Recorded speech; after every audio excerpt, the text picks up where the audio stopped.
Welkom, dit is de 5e uitzending van Beleef Kerkrade TV, vandaag vanuit het Discovery Museum. Onze gasten vandaag zijn burgemeester Peter Adasse en wethouder Joost Lange over het Marten Buber. Erik Hermans, Joost Meijs en Mark Hermans met hun Madame Koer. Mark Mulders van Stichting Vier het Leven namens de coalitie Kerkrade Samen tegen eenzaamheid, samen met mevrouw van Maldegem. Vie, Nadine Judy. Zij werkt voor de Universiteit van Maastricht, want ze is medewerker Vitaliteit. Arno Dekkers vertelt iets over Achilles Top.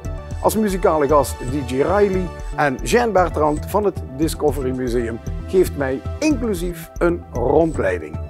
Welkom, 5 keer Beleef Kerkrade TV.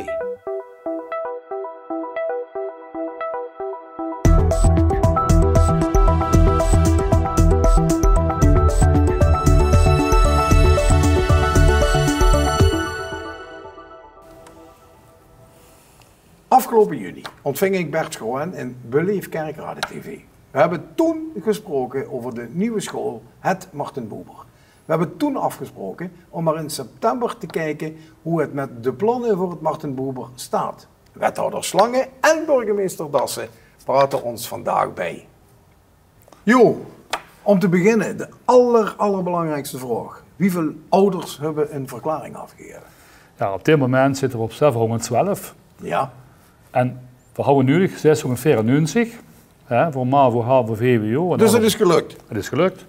Alleen, we gunnen even weer, ja. aan de 15 oktober de kans om nog meer op te halen. En dat is misschien meer comfort en body richting de aanvraag. Dus we gunnen even weer bis 15 oktober, Lex. Mevrouw Dassen, mevrouw de burgemeester, waarom zijn die ouderverklaringen zo belangrijk? Ja, omdat die ouderverklaring eigenlijk aangeven dat ze dat concept van het Marten Buber, die Neuschule Kerkrade, dat ze die steunen. En er is een nieuwe wet in Den Haag aangenomen dat ze een schooldaars oprichten onder 2 voorwaarden. 1, dat er voldoende belangstelling vanuit ouders is. En 2, dat het pedagogische concept ook goed in elkaar steekt. En nu hebben we eigenlijk de eerste mijlpaal dat veel ouders dat steunen, hebben we al gehaald. Ja, ik heb dat toen in die uitzending gehad.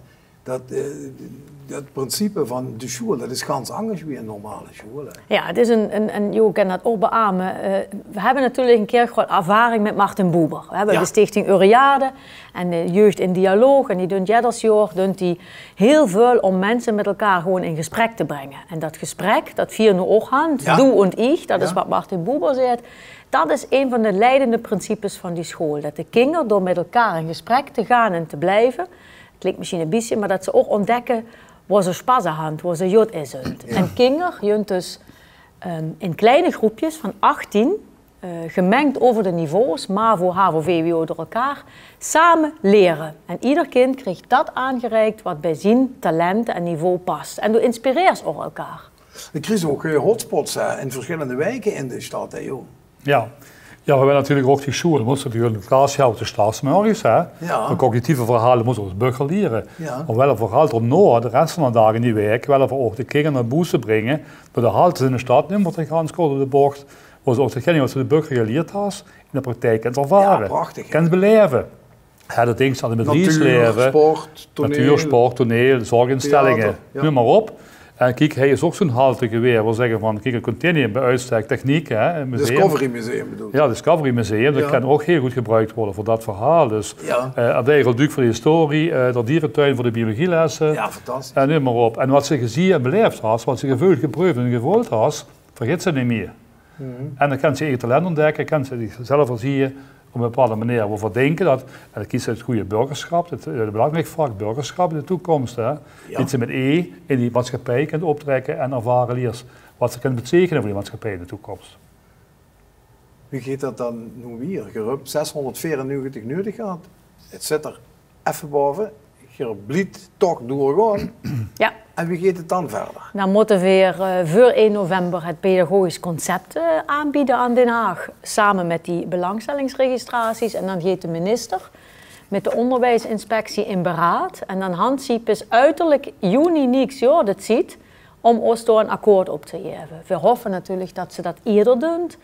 Want we hebben daar nog heel veel werk te verzetten. Want wenn we een akkoord op die school krijgen, dan is natuurlijk ook de grote vraag, waar is wel de beginplek van die school? Ja. Want dat er jo zegt, de school is overal in de stad. Maar hoe begint we die hebben dus ook locatie? nog wel een gebouw nodig wat als schoolfuncties fungeert. En dat gaan we nu de komende tijd onderzoeken welke plek daarvoor in vraag komt, om maar eens met de Joodkerkhoortswoord te kallen. Ja, ik vind persoonlijk dat de zoek gaat voor de symbiose, ook voor een stad en voor de traveling in de stad, toch in de stad zelf zou moeten zijn. Is dat in overweging? Vernemen dat je wil mee wat er lijkt als nu vertelt. Elke suggestie is wel. We zuigen op en we gaan verkennen. Ja, ik ken een stad niet zo wie die vandaan. Die hebben al die scholen eens een keer naar boete gegooid en die hebben er ontzettend veel spijt van. Zeker. Het is voor kerkraden is het Martin Buber meer dan een school. Ja, Want het is een plek waar ook van alles kan gebeuren, waar kinderen op een mooie manier leren, beleef wat je leert, maar ook waar van alles samen met de ouders kan ontstaan. Een school is veel meer dan een school en dat is ook het gemis van de afgelopen jaren. Dat we niet meer, we hebben natuurlijk een mooie VMBO-school, daar zijn we ook trots op, maar we willen voor een volwaardig onderwijs in de stad, dat ieder kind op zijn of haar niveau in de stad kan leren. Nou, dan ben ik blij dat ik een suggestie gedaan heb. Ja, wie weet is dat nog een gouden tip? Nee, ik denk dat je iedereen dat denkt. Ja. In de stad. Deze man staat in het teken joh, van het Martin Buber. Ja, de man Wat is er allemaal aan de hand? Ja, de man van Martin Buber voorhand ganz veel acties gezet. Voorhand nu actueel zijn ze een poster te verspreiden. Heb ik vanmorgen gehoord in de brieven. Dat is het verkeerde antwoord. Dat moet op die venster hangen, hoor. Dat is te vervroren. Ja. Hang de poster achter je raam, zodat je in kerkraden het gevoel geeft. Ik ga het hele kapel langs fietsen in een stel. En de laatste zei hij een complimentje maken hangen aan de venster. Mooie poster. Mooie schoen zitten man. Dat moeten we juist hebben. Kerken moet Buber-kleuren direct over hun weg. Dat is één actie. We gaan nog meer acties voortgezet. We gaan alle uitingen op social media gedaan.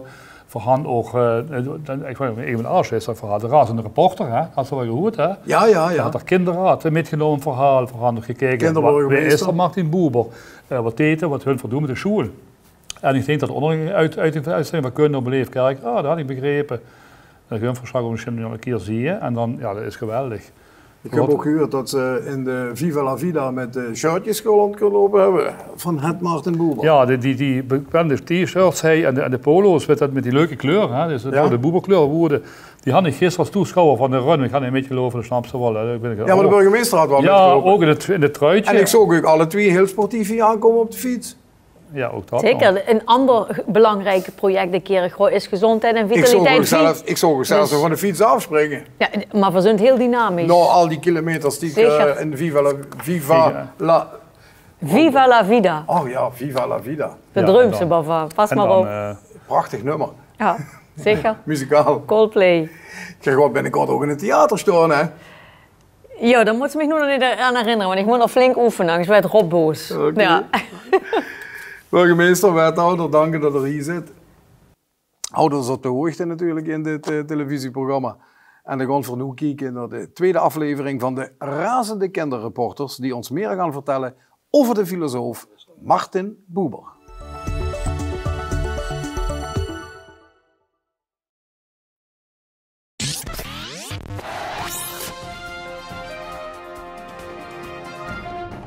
Het Martin Buber. Beleef wat je leert.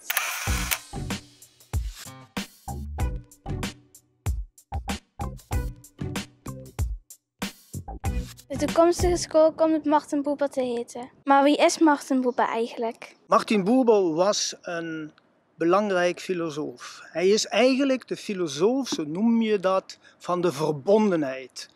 De verbondenheid tussen mensen, maar ook tussen mensen en de natuur en de aarde en het klimaat. En daar is hij altijd mee bezig geweest. Mensen met elkaar te verbinden. Kinderen, maar ook volwassenen. En dat maakt hem zo bijzonder. Dat heeft niemand. Dat is zijn wijsheid geweest die hij altijd en altijd maar weer opnieuw uitgedragen heeft. Wat heeft Martin Buber eigenlijk met Kerkrade te maken? 20 jaar geleden hebben wij samen met de gemeente Kerkrade iets georganiseerd dat te maken heeft met een onderscheiding. En die onderscheiding heet Martin Buber plaquette. En die is heel uitdrukkelijk gebonden aan Kerkrade. Daarnaast hebben we een soort school opgericht, voortgezette school, soort universiteit. Die heet Martin Buber Academy. En op het Martin Buberplein, dat de gemeente vervolgens hier gerealiseerd heeft, hebben we alle mogelijke activiteiten met jonge mensen uit de hele wereld. En dat noemen we jonge mensen in gesprek met elkaar op het Martin Buberplein. Maar waarom is hij zo bijzonder? Martin Buber was professor, chic woord, aan een universiteit in Israël, in Jeruzalem. En vervolgens dacht hij, ik moet lesgeven aan jonge kinderen. En toen heeft hij zich verwijderd van die school en heeft in een gebied op de grens van Palestina en Israël een school opgericht waar hij aan jonge Arabieren en jonge Joden lesgegeven heeft. Dat vind ik heel bijzonder, dat hij gewoon zijn roeping die hij had aan de universiteit achter zich gelaten heeft en zich met kinderen bezig gehouden heeft. Hoe zag Martin Buber er vroeger uit? Is hij een idool of zo? Martin Buber was geen idool. Hij zou een idool voor ons kunnen zijn als je hem goed leest, als je naar zijn hoofd, ik zou haast willen zeggen naar zijn kop kijkt, dan zie je een prachtig mens die je kunt vertrouwen. En als je dan leert hoe hij lesgegeven heeft, hoe hij met kinderen omgegaan is en jullie dat ook ervaren, zullen jullie hem als een superheld zien en dan zullen jullie hem als het ware omarmen. Wat een aardig spier is het, mijn God. Wat bist du aan het doen? Ik moet in verband met de Madame Cour draait door in een belangrijk gebouw een kerkhof 1,5 meter afmessen. Dank u. Dit is de voicemail van Johnny de Pijper. In de Rodahal. Mijn lief Kerkrade, waar is dat toch?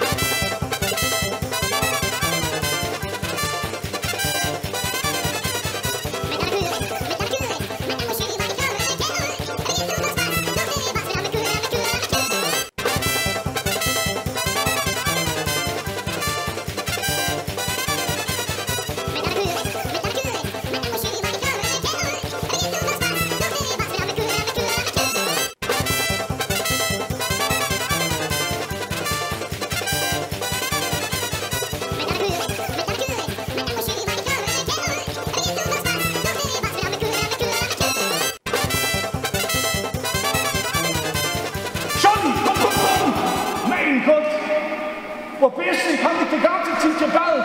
Hast du nicht gemerkt? Oh, dat woord. Ja, ik vind het trillen immer zo lekker. Welkom, Erik, Joost en Mark. Jongens, dat filmpje dat was juist een zeer lege rode hal, maar dat zit over een paar dagen toch gans anders uit. Hè. Maar laat me eerst wat anders vragen. Erik, du bent toch de minst muzikale man van het gezelschap. Hè? Absoluut. Ja. Wat speelt du dan voor een rol bij Immer den Never? Die laten mich nooit op de planken staan. Maar ik ben gewoon van belang voor de productie. Ik help Joost en Mark samen met de productie. En, ik zorg voor het Janse decor. Bist du dat? Dat ben ik, joh. Het decor. Alles wat geregeld moet worden in de theaters en dadelijk in de Rodahal, dat gaat allemaal via mij. Ik ben floormanager op het moment dat voor de store iedere dag drieën. En dan moet ik nog kijken dat we de kaartjes verkopen. Eigenlijk ben je de belangrijkste man van het ganse spelen. Ja. Dankjewel Erik. Ja, je door, jongen. En dan ik moet er nog Jans voor sponsoren binnenhouden. Ja, dat is eigenlijk samen met de gemeente Kerkrade. Zullen we toch kijken dat we Kerkrade op de kaartje zetten en we een fantastisch evenement dadelijk in de Rodahal doen. 6 avonden, mannen. Non-stop. 7 avonden. 7 Kerkrade hoeft ze avonden niet op de non-stop. kaart te zetten. Kerkrade staat op de kaart. Kerkrade je dus helpen met de Madame Cour on Tour en de Madame Cour draait door. En van het goed nuits, jullie even vooraf, dan hebben we dat gehad. Ja. We komen allebei wel een keer gewoon. Mensen, Ja, sorry. Oost-Kinger komen op het Martin Buber College. College. Ja, zo heet het dan. nee, het heet gewoon het Martin Buber. Oh, oké, goed. Dan komen ze doorheen. Ongelooflijk. Ja, dat was zomaar even een kleine We voorstel. hadden nog niet met de kerel gekeld, Maar we zullen hadden dat voor weten wat studie is? Ik ga me dat Hey, allemaal maar alles afvragen. staat dadelijk Ja, op de televisie, hè? Dus dan moet ik er gaan houden. Wat zei ze? Sorry. Dat moesten die gehouden hebben. Maar wat wordt op de televisie? Oh, hij op de televisie? Ja. Is dat geen radio? Nee, dat is geen podcast. Ja, sorry Joos, het is met een camera erbij, ja. Nee, sorry. Hey, wat is nu het verschil tussen het Madammekoor Draait Door en het Madammekoor wie de lui dat uit de theaters kennen? Nou, ik begin ganz kort en dan neemt Stu het over, want Ja, hij is is maar de beste spreker. Het is eigenlijk Dat is advocaat, hè? Ja. een jurist, een variatie op de Vrienden van Amstel Live en dan in het Limburgs. En het is ontstaan, vernemen hem maar één keer, door dat voor niet in volle zalen koor te spelen. Dus dat vernemen in het theaterkoorten, dan van gedaan, voor wel het toch eens publiek vasthouden en dat doen voor live, coronaproof in de Roodal. Het is de eerste keer dat ik het woord corona broeg. Ik broeg nu echt geen één keer meer corona. Maar goed, dat was de bedoeling om dat iedereen januari te doen voor de vastelavond. En dan houden we alles verdig. Ja, en dan komen er nieuwe coronamaatregelen en ging het vast niet door. En toen had we moeten verplaatsen naar mij. Ja, en toen kwam de GGD met de priklocatie Roodal. En toen ging het wel natuurlijk. Voor Erik wel al die duizenden lui kunnen bellen. Ja, en nu, godzijdank, gaan we het dan doen in oktober.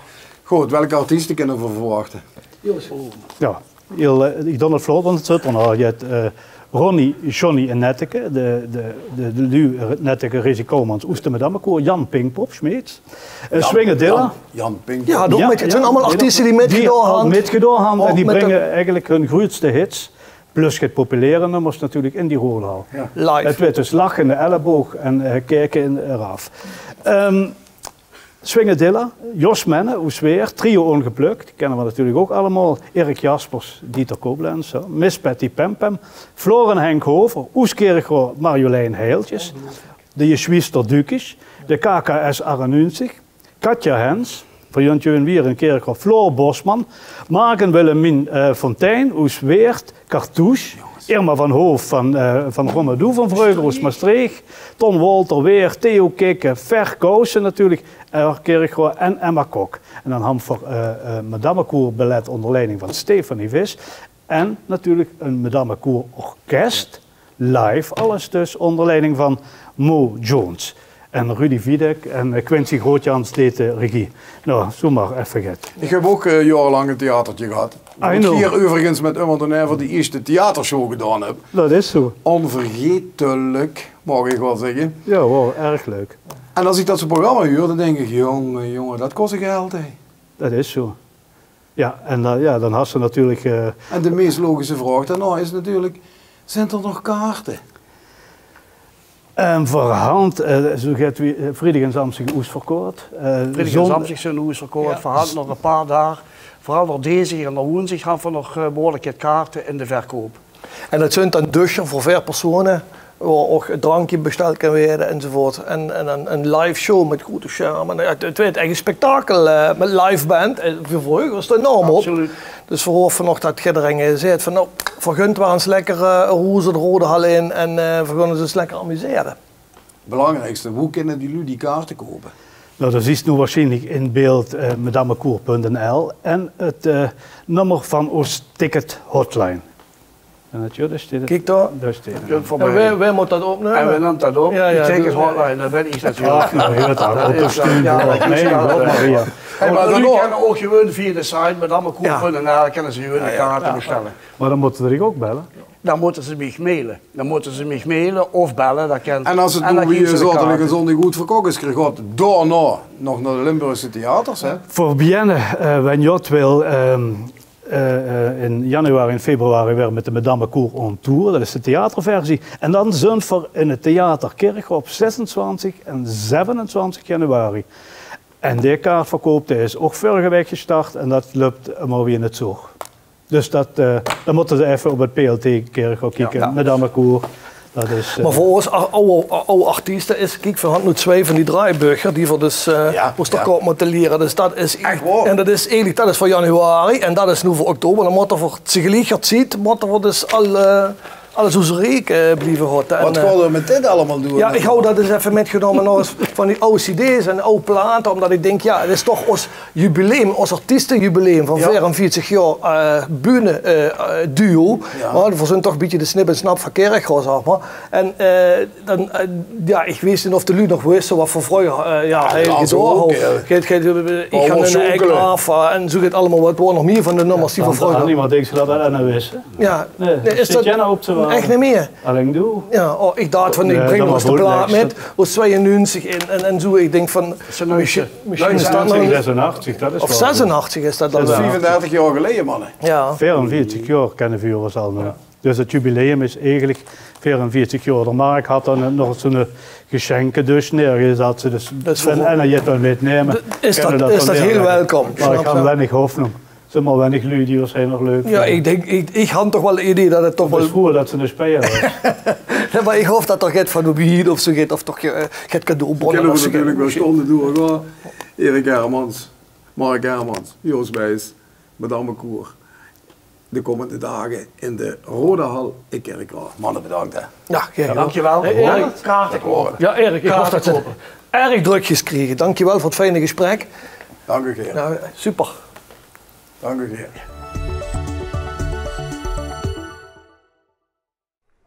Er werd een bijzonder moment van gemaakt. Rode loper, glaasje cava en een privéconcert van Suzanne Zegers.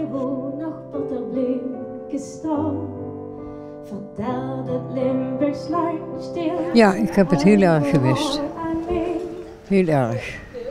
En ik ben blij dat het nu zover is dat we weer naar het theater kunnen gaan. En weer plezier kunnen beleven. Maar ook de mensen. En dat vind ik altijd leuk om die eens te observeren. Wat ze doen, wat ze delen, hoe ze reageren. En dat is ook altijd leuk.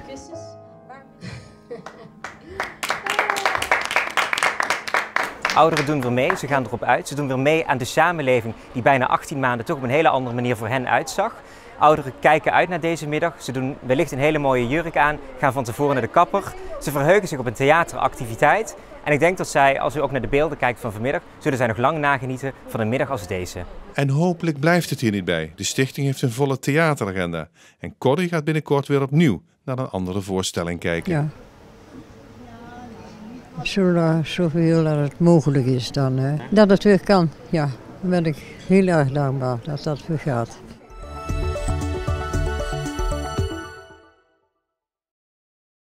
Wat fijn dat het culturele leven met het Madammekoor en andere mooie voorstellingen weer op gang komt. In de media gaat het vaak, heel vaak over jongeren die uitgaan en die dat erg hebben gemist in de coronatijd. Maar dat geldt natuurlijk ook voor ouderen. Ik spreek over eenzaamheid hier aan tafel in deze uitzending van Beleef Kerkrade TV met Mark Mulders en met mevrouw Van Maldegem Roepé. Juist. Prachtige naam. Precies. Roepé, ja, een meisjesnaam. Dat is meisjesnaam is Roepé. Dat is een mooie naam is dat. Ja, vind je? Ja, dat vind ik eigenlijk een chique naam. Dat is de tijd van Napoleon. Ja?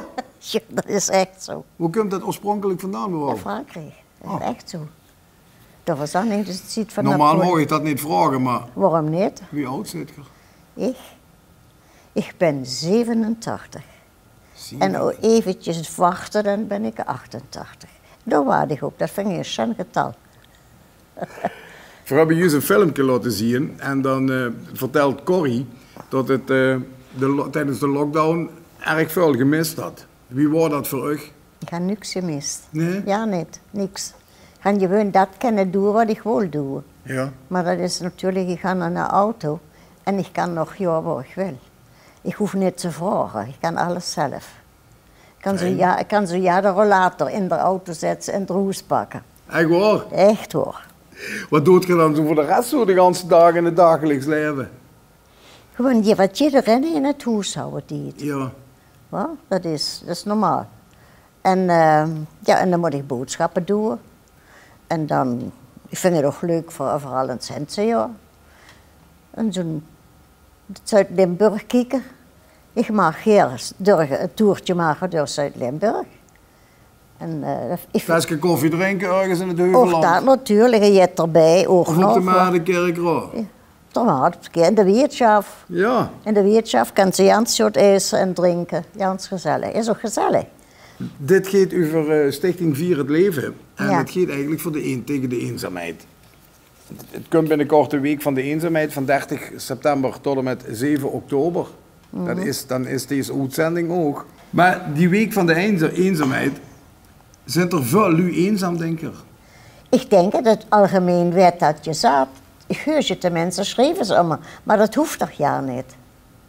In Kerkrol lees het blijtje wat ze dus iedere maand... Het seniorenblijtje. Wat blieft? Het seniorenblijtje. Ja. Kijk, dat kunt wel maar 4 keer per jaar doen. Maar moet eens kijken wat allemaal je bonen weet. Elke dag is gek te doen. Wat doet je dan zo allemaal wel eens? Och jong, dat kijk ik ja niet, dat weet ik ja niet, gewoon. Gewoon leuk? Ja. Gewoon leuk?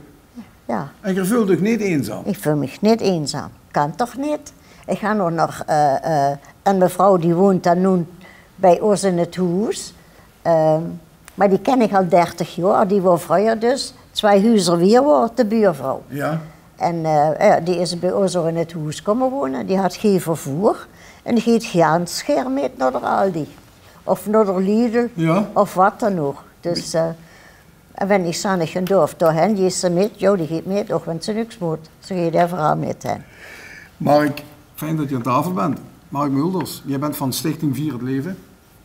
Wat doet die stichting eigenlijk? Stichting Vier het Leven maakt theaterbezoek mogelijk voor ouderen die niet graag alleen naar het theater gaan. Ja. En die activiteiten die worden dan mogelijk gemaakt door vrijwilligers. Die ouderen van deur tot deur begeleiden. In groepjes van 3. Zeker nu die versoepelingen plaatsvinden. Maar mijn deelname vandaag aan tafel is namens de coalitie Kerkraden samen tegen eenzaamheid. Ja, wat is de coalitie Kerkraden? Ja, jij dacht dat het een politieke partij was. Ja. De coalitie samen, Kerkraden samen tegen eenzaamheid is geen politieke partij. Maar wat gebeurt er binnen deze coalitie? Het is een coalitie van 32 partners die in de gemeente Kerkrade actief zijn. En die eigenlijk samen iets met elkaar willen gaan betekenen voor alle inwoners van Kerkrade. Dus of je nu uit Eigelshoven komt, of uit Chevermond, of uit het centrum van Kerkrade, die coalitie kijkt met elkaar, wat kunnen we betekenen voor de inwoners uit Kerkrade, uit de gemeente Kerkrade. Mark, waar komen jullie de meeste eenzaamheid tegen?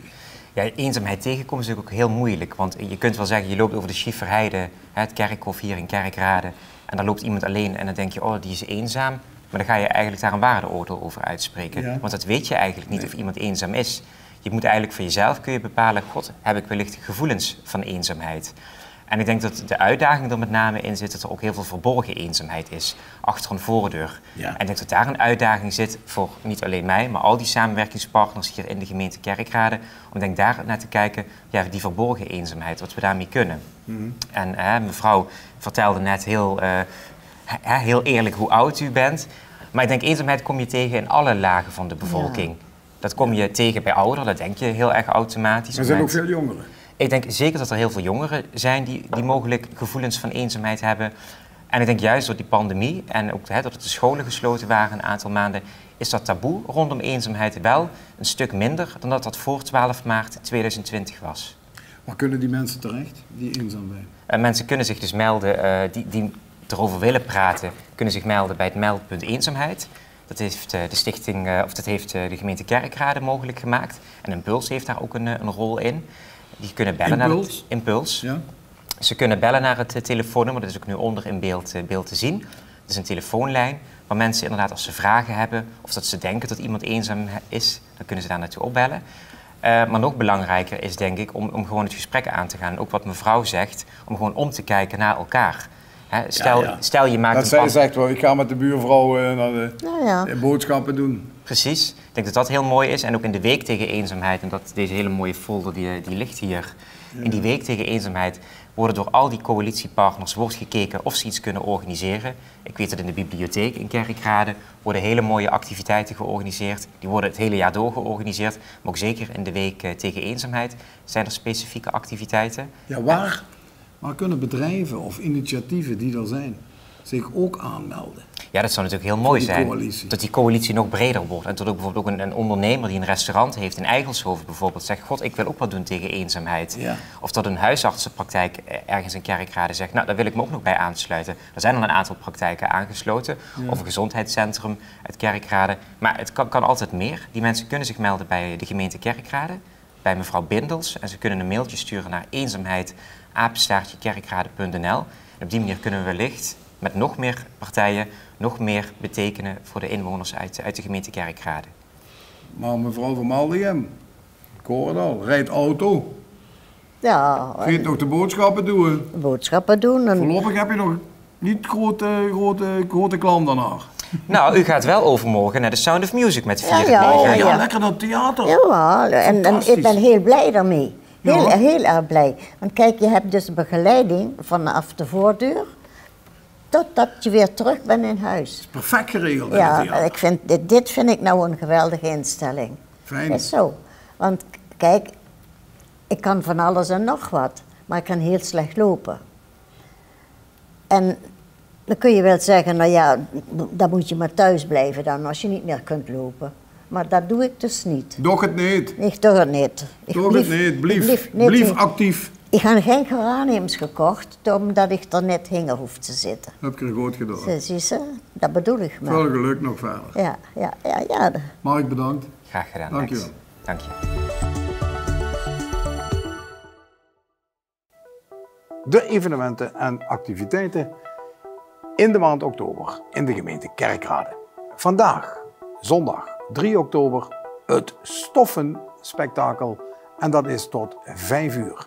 Van 8 tot 10 oktober, het Volkstoneel Kerkrade speelt in het Parkstad Limburg Theater Sien Hilleje, Is Hilleje. Zaterdag 16 oktober, het Kerkraads Symfonieorkest en Enzo Kok spelen Música Orientada al Español, ook in het PLT, Parkstad Limburg Theater. Van 14 tot en met 21 oktober, behalve 18 oktober, het Madammekoer in de Rode Hal.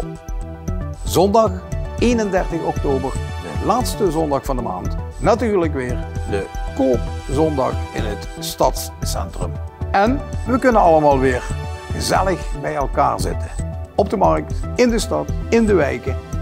En voor het complete agenda kunt u kijken op beleefkerkrade.nl/agenda.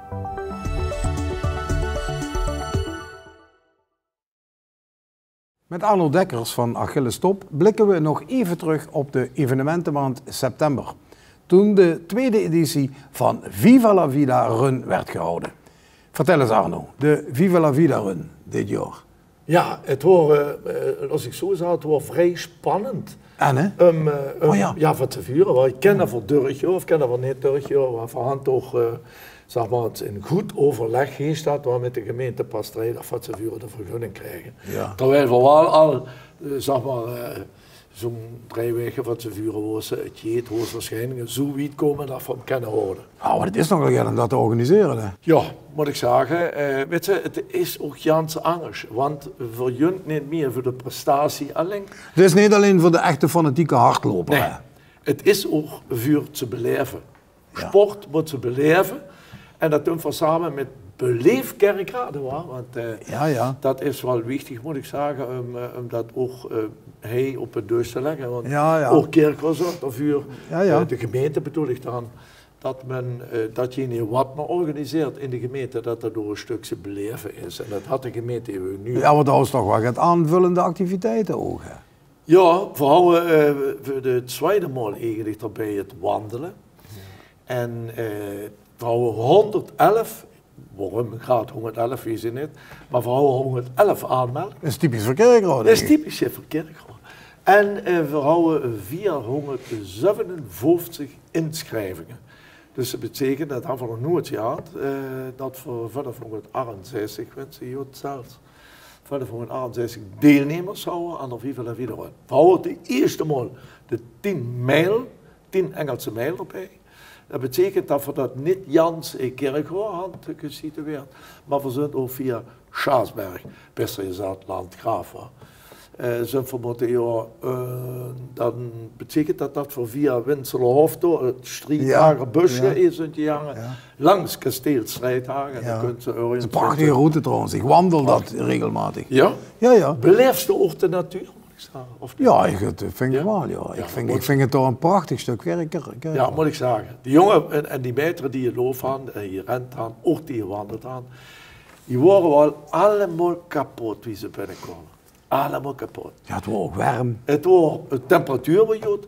Maar ik moet ook zeggen, ze zaten door neer dat ze kapot worden. Dat zoosten, dat hoeft ze niet alleen maar dat zoosten. Ja. Zaten allemaal, maar wat een geweldig gebied. Wat een schoon parcours. Ja, echt. Wat han voor kunnen genieten.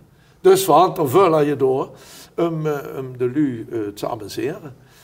En wat voor schoon was, we hadden 2 Olympiagangers aanwezig. Eugène Martineau, dat 2 Olympische Spelen met je door. Teamkamper.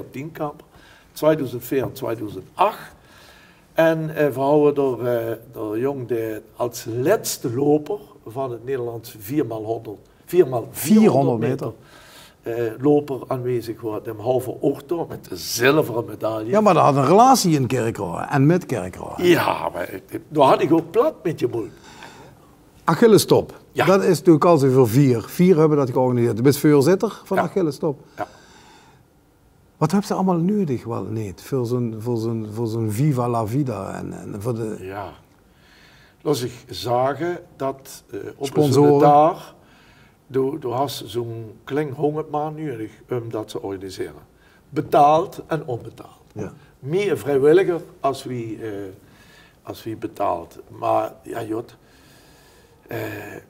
weet je, du hast met veiligheid te maken. Du hast met drankposten te maken, du hast met EHBO te maken. Die moeten onderweg ook paraat staan, want ze ook 16 kilometer lopen. Ja. Du hast te maken met de verkeersregelaar, zo die gewoon zeggen, kom maar heen en jank maar doorheen. Stoppen. Of waarden tegen auto's. Du hast nodig die pielen op en neer zetten. De ganze opening. Dranghekken moeten organiseerd werden, dus wat dat betreft... De Achillestop al 60 jaar, hè, want dit jaar is een jubileum. Ja. Heb je nog geen activiteiten? Ja, we hadden zeker nog activiteiten. Dat betekent dat we in het jubileumjaar zitten we nu. We zijn opgericht in 90 april 1961. Dus dit jaar gaan we voor het jubileum.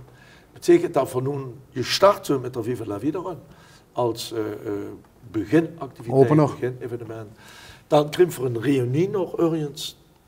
Daar moet wel gepland werden.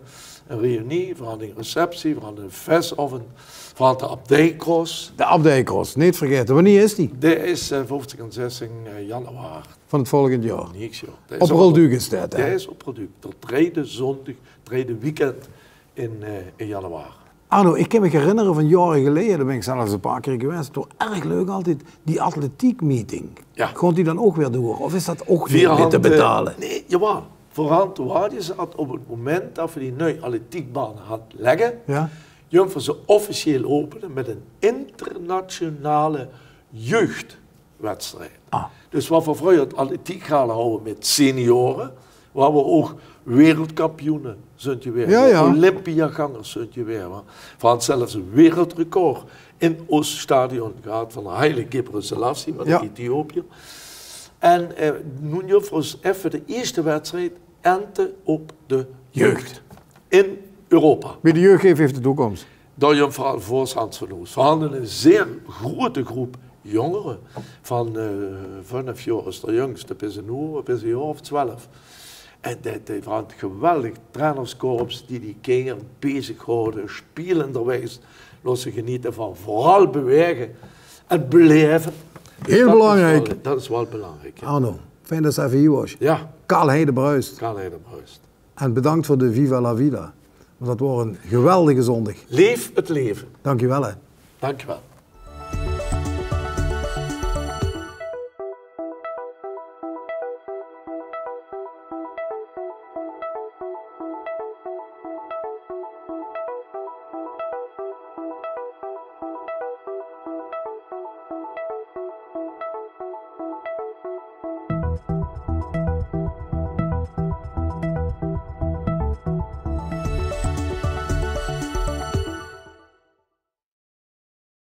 Zojuist spraken we over Achillestop. Een van de vele verenigingen in Kerkrade waar je lekker kunt bewegen.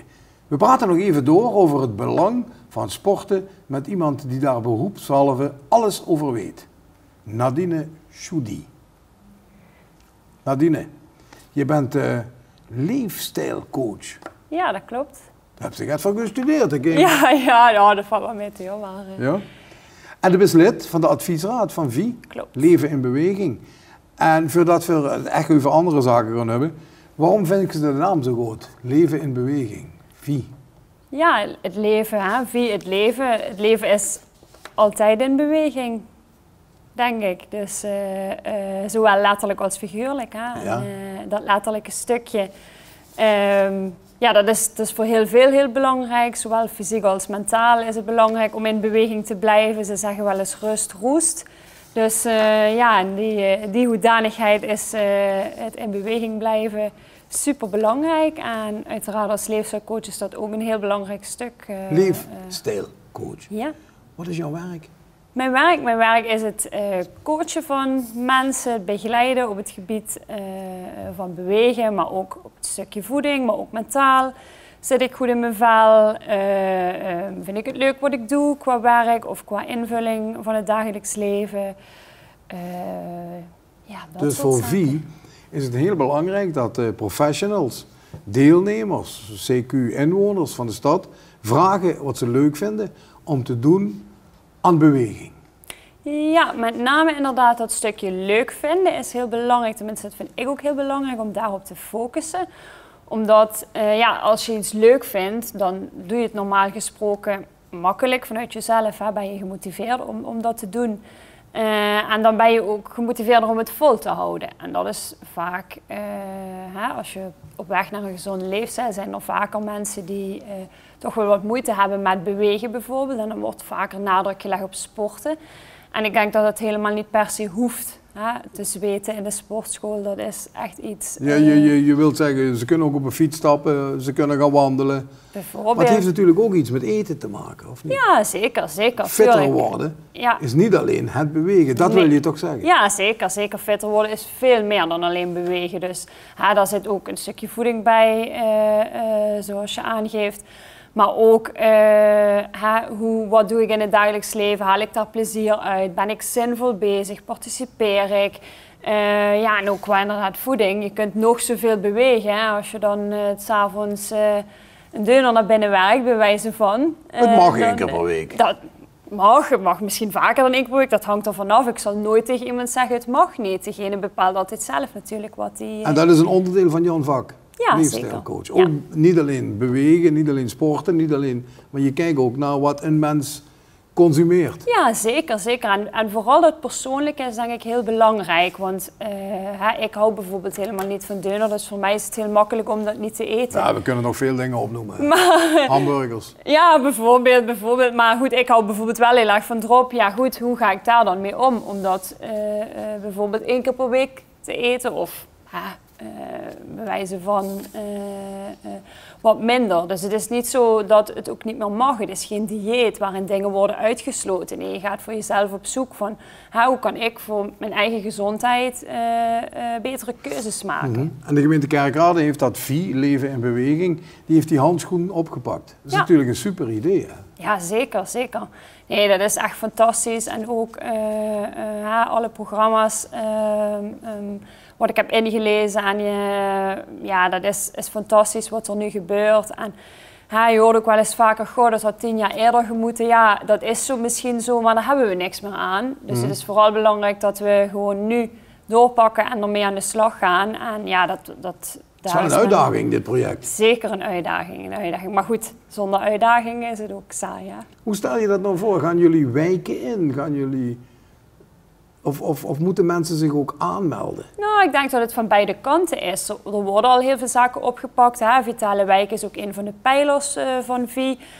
Dus er wordt echt wel op ingezet. Er worden ook al mensen in de buurt gevraagd. Allerlei buurtinitiatieven opgestart.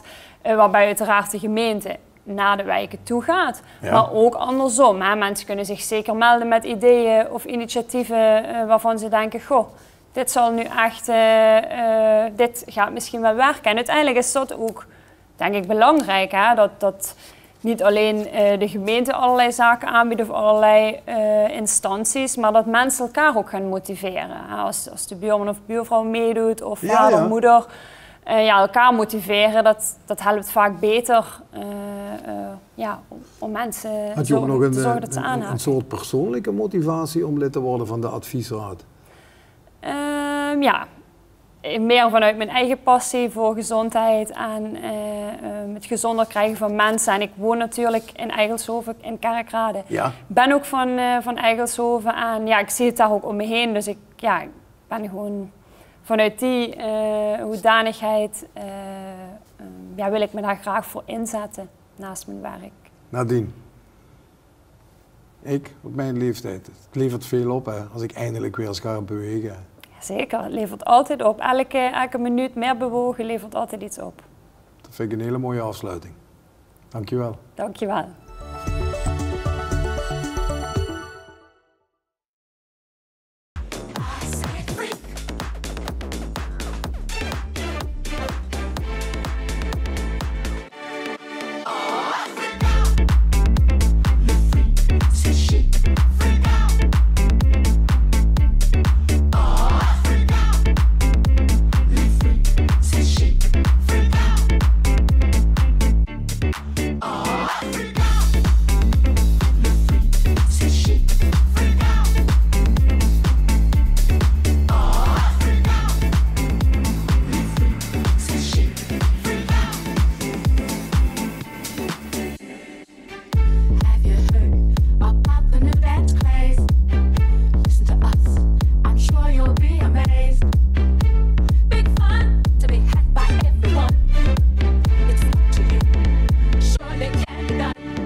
We zagen een korte impressie van het werk van DJ Riley. Vandaag onze muzikale gast. Alles goed? Ja, dat was goed. Was leuk, hè? Ja. Dat is wel kort, hè? Ja, het is veel te kort. Dus dat van tijd 2 plaatjes en ben ik klaar. Maar ja, dat kan niet anders zijn. Nee. Wat doe je allemaal zo? Ik ben DJ en producer. En de laatste tijd zit ik heel veel in de studio muziek te maken. Heb je zelf een studio? Ja, heb ik eigenlijk in mijn oude slaapkamer. Tegenwoordig is dat niet meer zo moeilijk als in mijn tijd, hè? Draaitafels.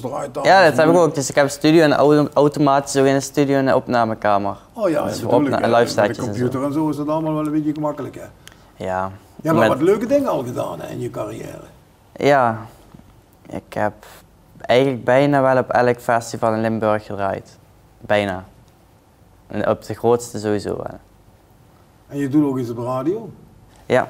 Ik draai elke maand sta ik op een radio, een mixtape en ook nog op een andere televisiezender draai ik elke maand. Het is nu oktober Het zal nog wel een beetje afgelopen zijn, hè? Het seizoen Heb je nog wat te doen gehad?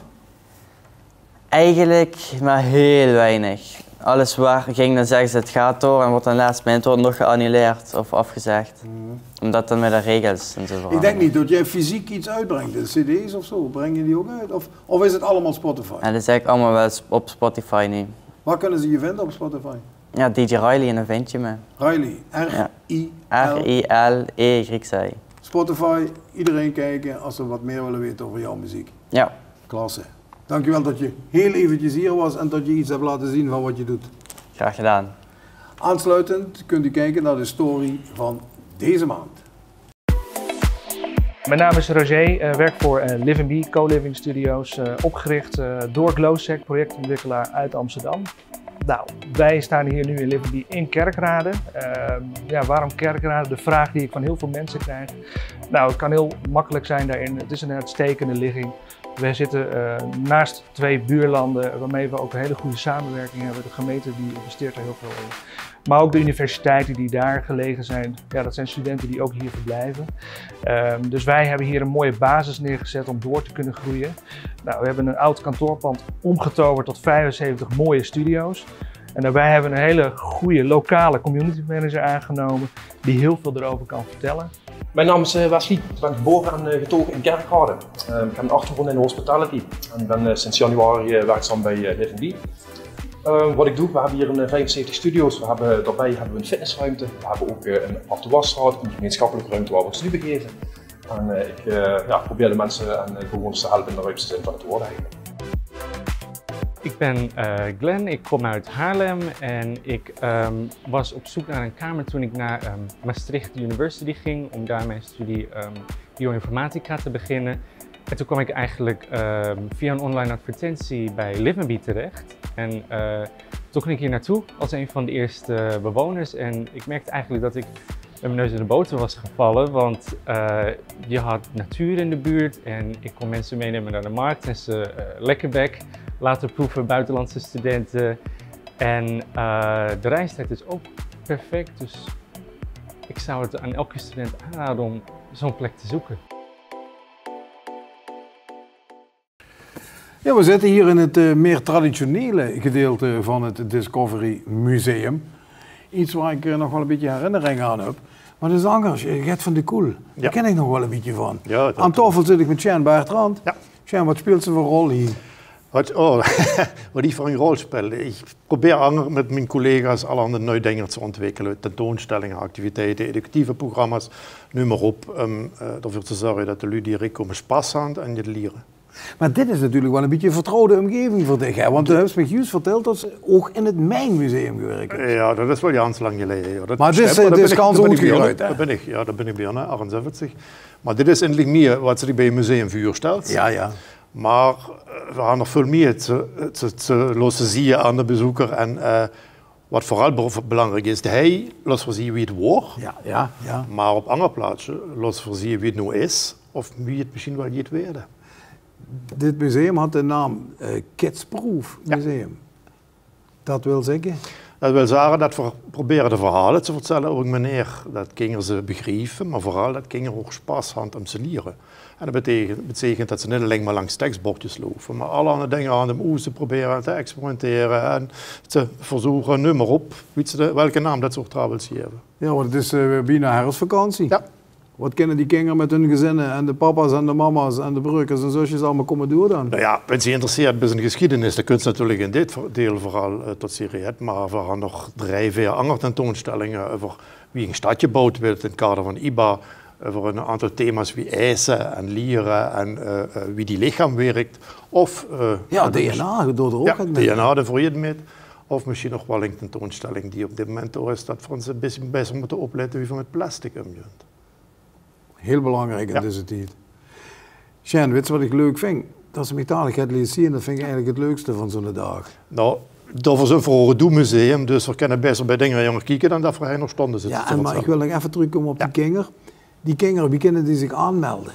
Nou ja, we hebben natuurlijk een website, www.discoverymuseum.nl. Daar kunnen ze de tickets, de entreekaartje regelen. Ja. We hebben activiteiten, bijvoorbeeld de Museum Jeugduniversiteit, die nu in oktober plaatsvindt. Maar die is helaas uitverkocht.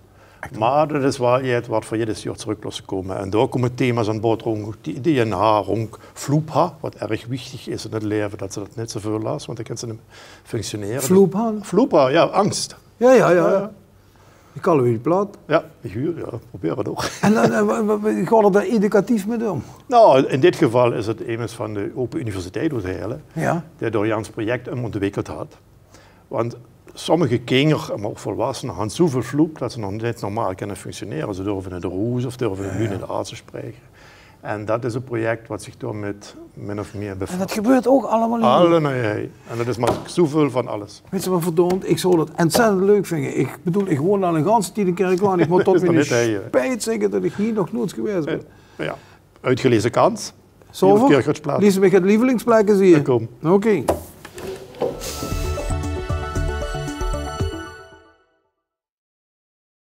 Ja, ik sta even verbouwereerd, want bedoel, dat hart hoor. Ja. Persoonlijk gaat dat niet zo goed met mijn hart, dus dat is ongelooflijk belangrijk. Hè. Wat liest u hier niet allemaal zien? Ja, nou in tegenstelling van wat we raad horen, je dat hij dus veel meer met heden. En wat we heel zie is onder andere een luutseloos ervaren van ja, waar kom je eisen vandaan? Wie werkt mijn lichaam? Wie werkt mijn hart? Of wie leer ik het best en dat soort zaken. En dat is natuurlijk op een ganz andere manier vorm je over. Waar veel meer te experimenteren is, veel meer zelf te doen. En ik zou zeggen, stel je eens op de wiese stip. Ja, joh. En dan zie je wie die rems werkt.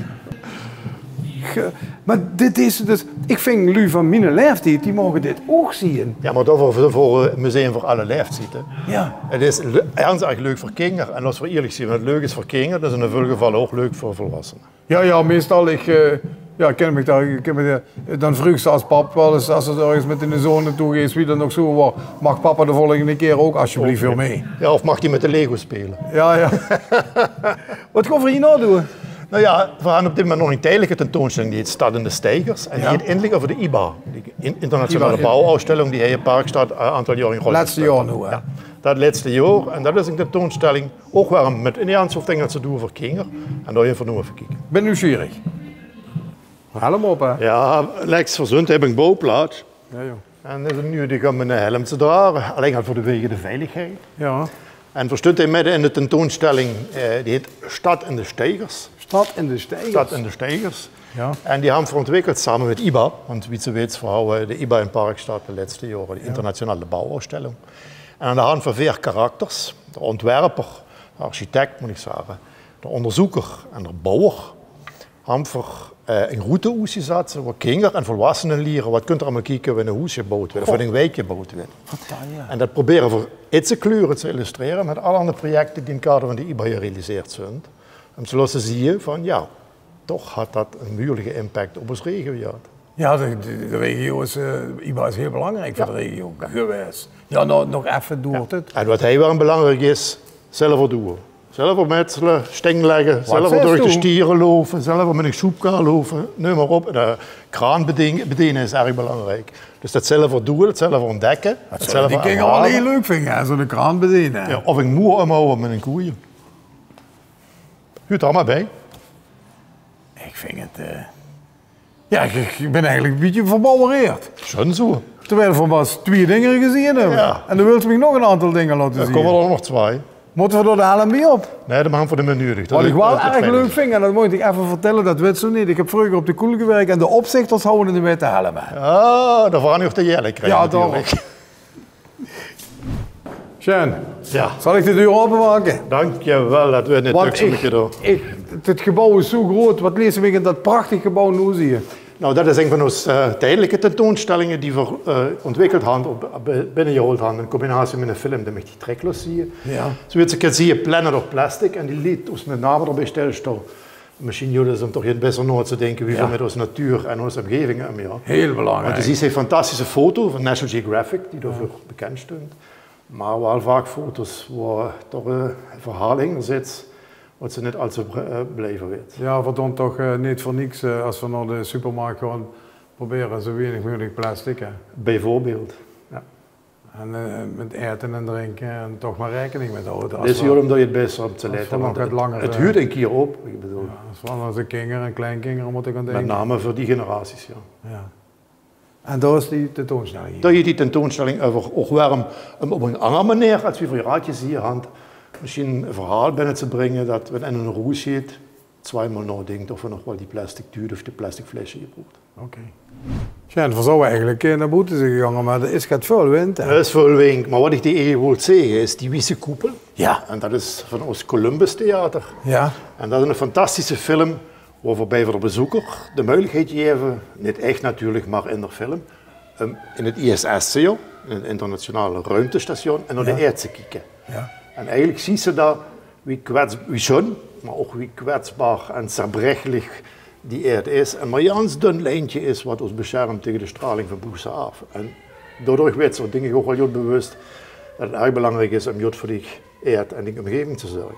Ja. Ik weet niet of we de film zien, wij kennen de film zien. Dat is normaal gesproken dagelijks. Even op de website kijken, www.discoverymuseum.nl. Daar zie je wat het ziet is, dat de film niet zicht werd. En ik kan je verzekeren, het is echt een belevenis. Dus steeds op een glazen ring, kijk ze een loog van 30 meter diameter en 12 meter diep. En met nu grote projectoren projecteren we de film om een vis. Ja, ik ben een beetje ouder. Ik moet me dat een beetje voorstellen als het panorama van Mensdag. Nou, ik vind dat voor jullie niet slecht. Nee? Nee. Oké. Lijkt me interessant om het een keer te gaan doen. Zeker een keer kom ik. Ik wil je dankjewel zeggen voor deze rondleiding. Ganz kort, maar ik ben zeer onder de indruk. Fijn zo. Ik hoop dich terug te zien. Zeggen. Dit was hem, deze aflevering van Kerkrade, Beleef Kerkrade TV. De volgende aflevering 6 is vanuit de Schacht op Nulland, waar wij ontmoeten de kompels van de Dominiaal. Bedankt en tot de volgende keer. Adieu.